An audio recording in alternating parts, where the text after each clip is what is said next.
A city gripped by fear.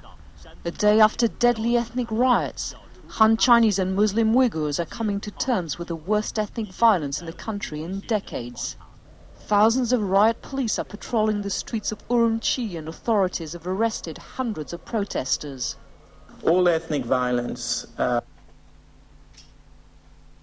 should be condemned from either side, but the government policies have fueled over the year the resentment of the Uyghur community. They're extremely concerned about curbs to their livelihood, to their culture, to their religion, and this kind of resentment cannot be addressed simply in a repressive way.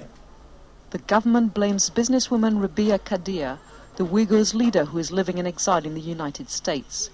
But exiled leaders of the 8 million-strong ethnic group say security forces overreacted in their response to peaceful protests and fired into the crowd.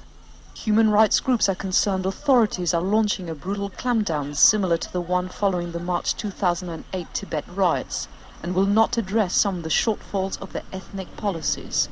You cannot equate someone who writes an article or distributes a pamphlet or even advocate peacefully greater autonomy or independence with terrorist groups or groups that use or advocate violence. And this is a distinction that the government has not been doing.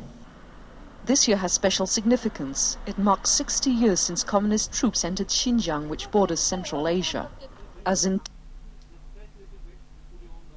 Tibet, many Uyghurs complain millions of settlers are moving into the region and dominating economic and political life.